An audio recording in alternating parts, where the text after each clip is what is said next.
You will hear a number of different recordings, and you will have to answer questions on what you hear.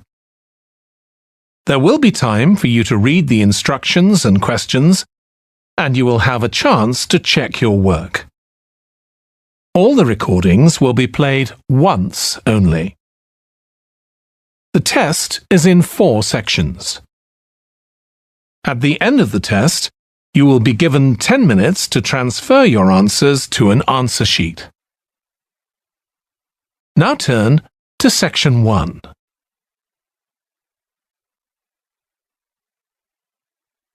Section 1. You will hear a man phoning a woman who lives in an English city called Banford to get some advice about moving to that city.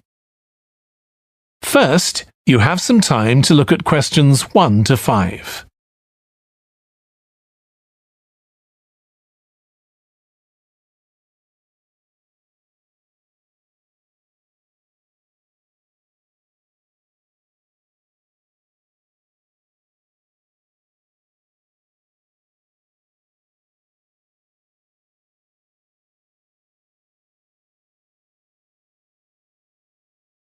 You will see that there is an example that has been done for you.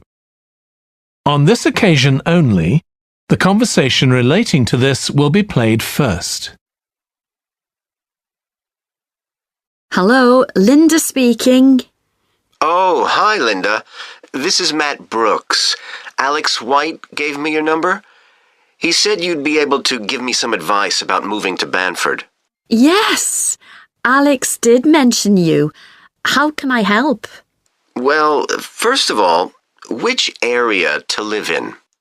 Well, I live in Dalton, which is a really nice suburb. Not too expensive, and there's a nice park. Linda recommends a suburb called Dalton, so Dalton has been written in the space. Now we shall begin. You should answer the questions as you listen because you will not hear the recording a second time. Listen carefully and answer questions 1 to 5. Hello, Linda speaking. Oh, hi, Linda. This is Matt Brooks. Alex White gave me your number. He said you'd be able to give me some advice about moving to Banford. Yes, Alex did mention you. How can I help? Well, first of all, which area to live in? Well, I live in Dalton, which is a really nice suburb. Not too expensive, and there's a nice park. Sounds good. Do you know how much it would be to rent a 2-bedroom flat there? Yeah, you should be able to get something reasonable for £850 per month. That's what people typically pay. You certainly wouldn't want to pay more than £900. That doesn't include bills or anything. No, that sounds all right. I'll definitely have a look there. Are the transport links easy from where you live? Well, I'm very lucky. I work in the city centre, so I don't have to use public transport. I go by bike. Oh, I wish I could do that. Is it safe to cycle around the city? Yes, it's fine. And it keeps me fit.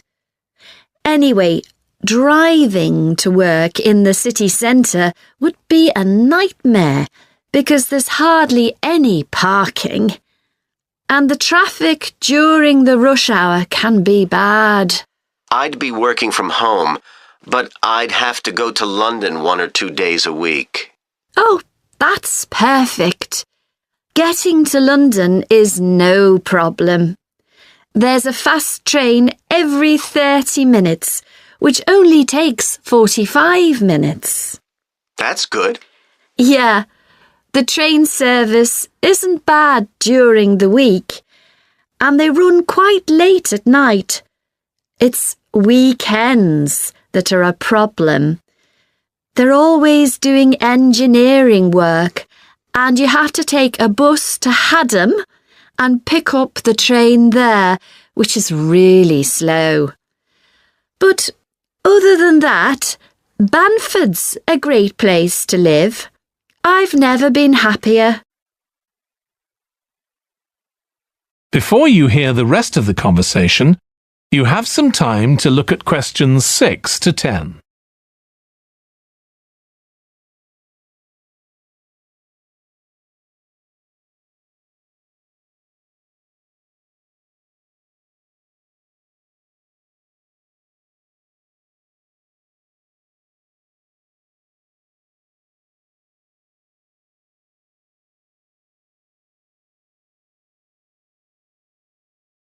Now listen and answer questions 6 to 10. There are some nice restaurants in the city centre and a brand new cinema, which has only been open a couple of months. There's a good art centre too. Sounds like Banford's got it all. Yes, we're really lucky. There are lots of really good aspects to living here. The schools are good, and the hospital here is one of the best in the country. Everyone I know who's been there's had a positive experience. Oh, I can give you the name of my dentist too, in Bridge Street, if you're interested. I've been going to him for years, and I've never had any problems. Oh, okay, thanks. I'll find his number and send it to you. Thanks. That would be really helpful. Are you planning to visit Banford soon? Yes, my wife and I are both coming next week. We want to make some appointments with estate agents. I could meet you if you like and show you around. Are you sure? We'd really appreciate that. Either Tuesday or Thursday is good for me, after 5:30. Thursday's preferable. Tuesday, I need to get home before 6 p.m. Okay, great. Let me know which train you're catching and I'll meet you in the cafe outside. You can't miss it.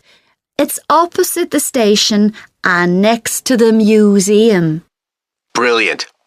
I'll text you next week then.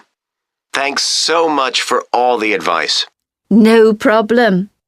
I'll see you next week. That is the end of section 1. You now have half a minute to check your answers.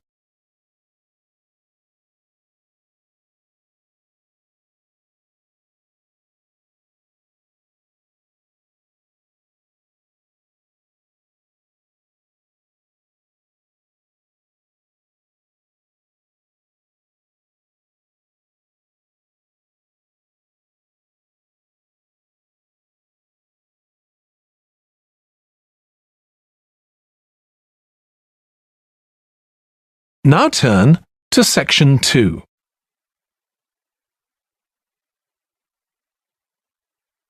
Section 2. You will hear a fitness instructor talking on the radio about different ways of keeping fit. First, you have some time to look at questions 11 to 16.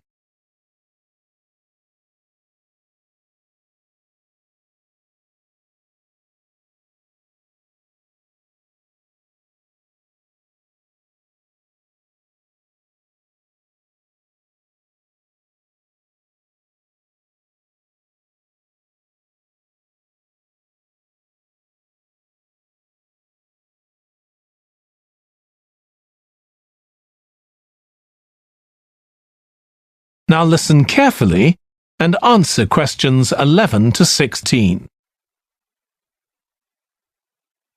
So, if you're one of those people who hasn't found the perfect physical activity yet, here are some things to think about which might help you make the right decision for you.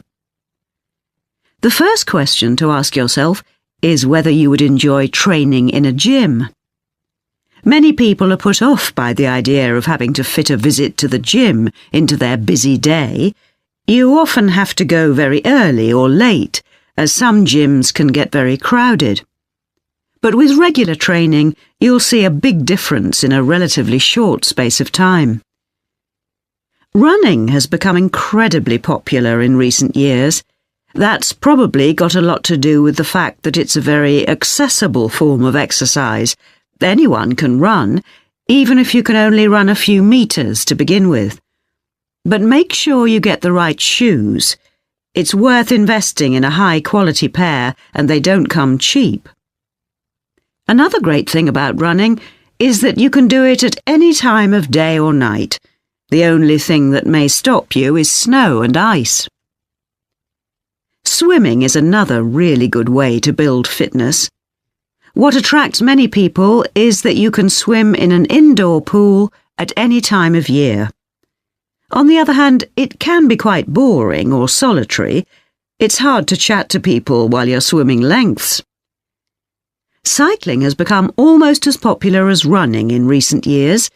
That's probably because, as well as improving their fitness, many people say being out in the fresh air in a park or in the countryside can be fun, provided the conditions are right, of course. Only fanatics go out in the wind and rain. Yoga is a good choice for those of you looking for exercise which focuses on developing both a healthy mind and body. It's a good way of building strength, and with the right instructor, there's less chance of hurting yourself than with other more active sports. But don't expect to find it easy. It can be surprisingly challenging, especially for people who aren't very flexible. Getting a personal trainer is a good way to start your fitness program. Obviously, there can be significant costs involved, but if you've got someone there to encourage you and help you achieve your goals, you're less likely to give up. Make sure you get someone with a recognised qualification, though, or you could do yourself permanent damage. Before you hear the rest of the radio programme, you have some time to look at questions 17 to 20.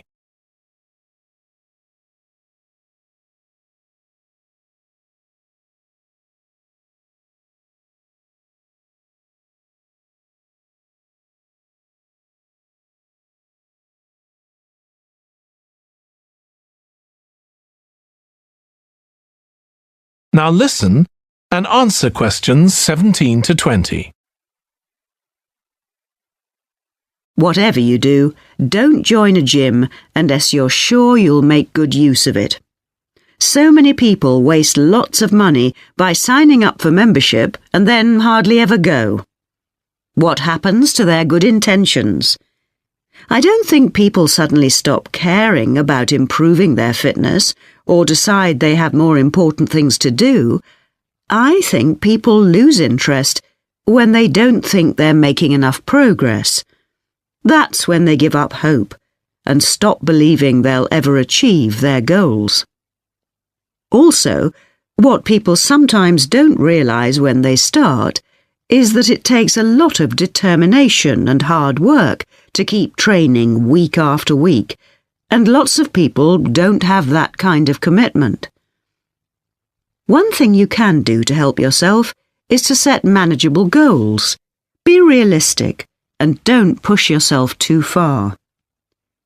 Some people advise writing goals down, but I think it's better to have a flexible approach. Give yourself a really nice treat every time you reach one of your goals. And don't get too upset if you experience setbacks. It's a journey. There are bound to be difficulties along the way. That is the end of section 2. You now have half a minute to check your answers.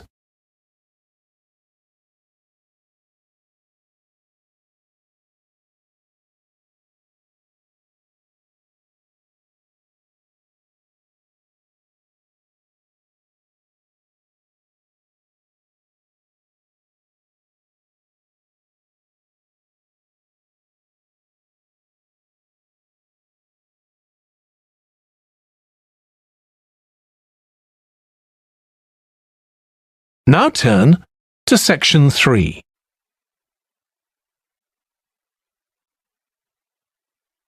Section 3. You will hear a textile design student called Jim discussing his project on using natural dyes for colouring fabrics with his tutor. First, you have some time to look at questions 21 to 24.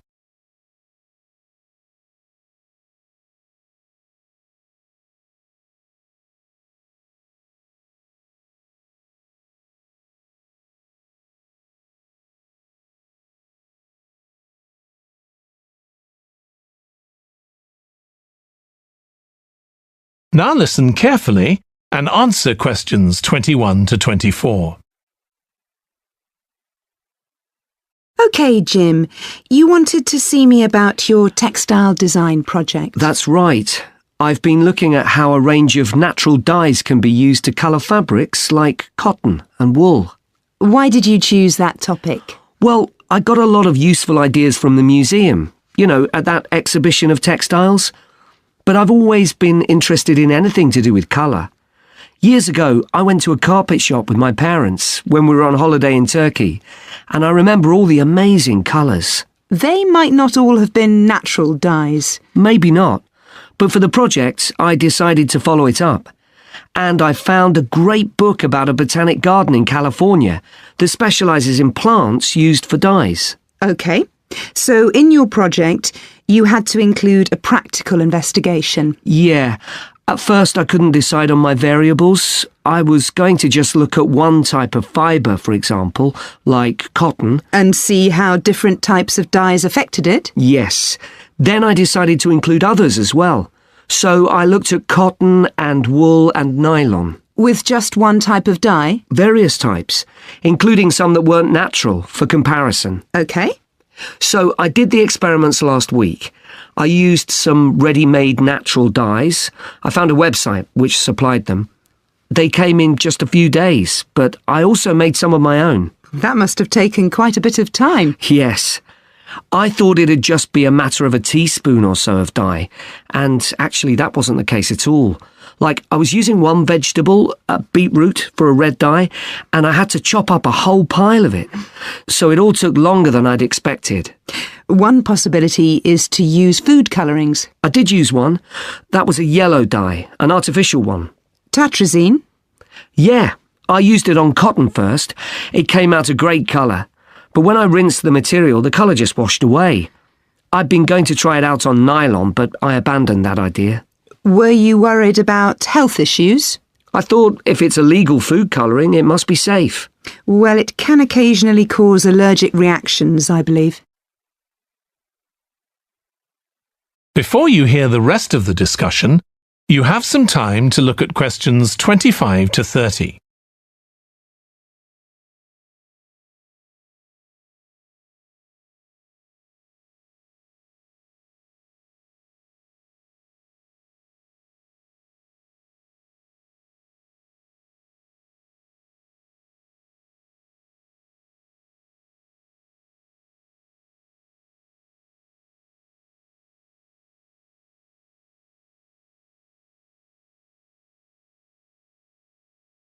Now listen and answer questions 25 to 30.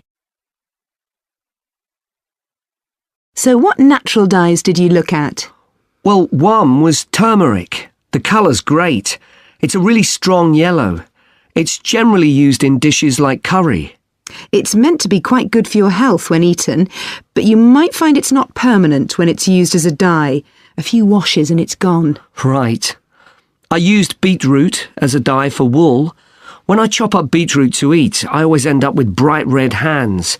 But the wool ended up just a sort of watery cream shade. Disappointing. There's a natural dye called Tyrian purple. Have you heard of that? Yes. It comes from a shellfish, and it was worn in ancient times, but only by important people, as it was so rare. I didn't use it. It fell out of use centuries ago, though one researcher managed to get hold of some recently. But that shade of purple can be produced by chemical dyes nowadays. Did you use any black dyes? Logwood. That was quite complicated. I had to prepare the fabric so the dye would take. I hope you were careful to wear gloves. Yes, I know the danger with that dye. Good, it can be extremely dangerous if it's ingested. Now, presumably you had a look at an insect-based dye, like cochineal, for example. Yes, I didn't actually make that. I didn't have time to start crushing up insects to get the red colour, and anyway, they're not available here. But I managed to get the dye quite easily from a website, but it cost a fortune. I can see why it's generally just used in cooking and in small quantities. Yes, it's very effective, but that's precisely why it's not used as a dye. I also read about using metal oxide. Apparently you can allow iron to rust while it's in contact with the fabric, and that colours it. Yes, that works well for dyeing cotton. But you have to be careful as the metal can actually affect the fabric, and so you can't expect to get a lot of wear out of fabrics treated in this way. And the colours are quite subtle. Not everyone likes them. Anyway, it looks as if you've done a lot of work. That is the end of section 3. You now have half a minute to check your answers.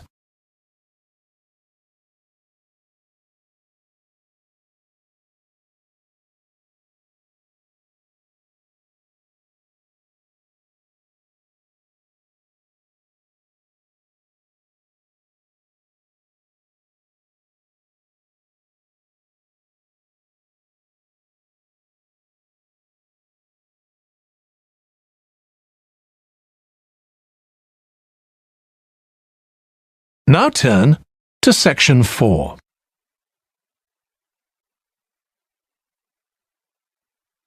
Section 4. You will hear part of a biology lecture about an animal called the sleepy lizard that is common in parts of Australia. First, you have some time to look at questions 31 to 40.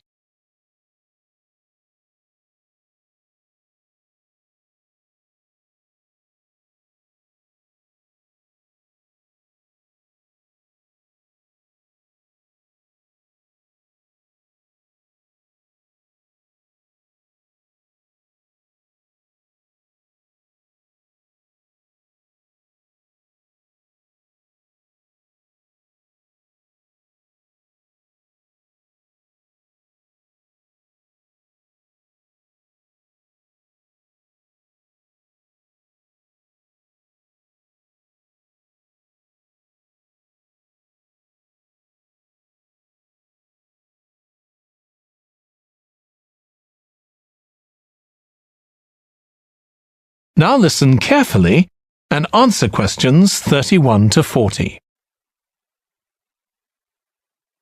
Last week we started looking at reptiles, including crocodiles and snakes. Today, I'd like us to have a look at another reptile, the lizard, and in particular, at some studies that have been done on a particular type of lizard whose Latin name is Tiliqua rugosa. This is commonly known as the sleepy lizard, because it's quite slow in its movements and spends quite a lot of its time dozing under rocks or lying in the sun. I'll start with a general description. Sleepy lizards live in Western and South Australia, where they're quite common. Unlike European lizards, which are mostly small, green and fast-moving, sleepy lizards are brown, but what's particularly distinctive about them is the colour of their tongue, which is dark blue, in contrast with the lining of their mouth, which is bright pink. And they're much bigger than most European lizards. They have quite a varied diet, including insects and even small animals, but they mostly eat plants of varying kinds. Even though they're quite large and powerful, with strong jaws that can crush beetles and snail shells, they still have quite a few predators. Large birds like cassowaries were one of the main ones in the past, but nowadays they're more likely to be caught and killed by snakes. Actually, another threat to their survival isn't a predator at all, but is man-made. Quite a large number of sleepy lizards are killed by cars when they're trying to cross highways. One study carried out by Michael Freak at Flinders University investigated the methods of navigation of these lizards. Though they move slowly, they can travel quite long distances. And he found that even if they were taken some distance away from their home territory, they could usually find their way back home as long as they could see the sky. They didn't need any other landmarks on the ground.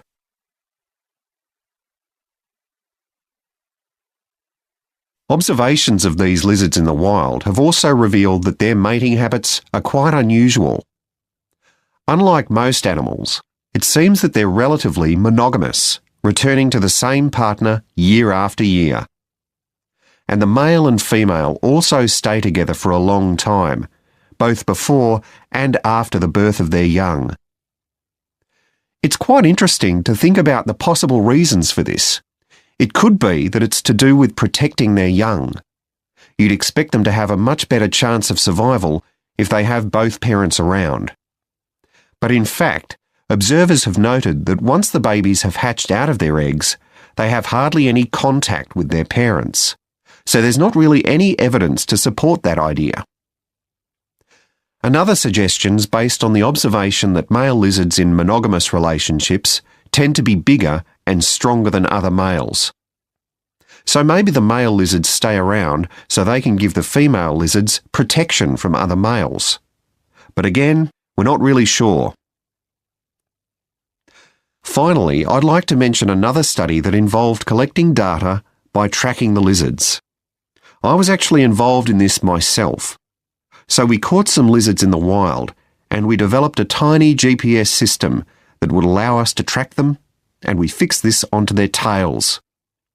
Then we set the lizards free again, and we were able to track them for 12 days and gather data, not just about their location, but even about how many steps they took during this period.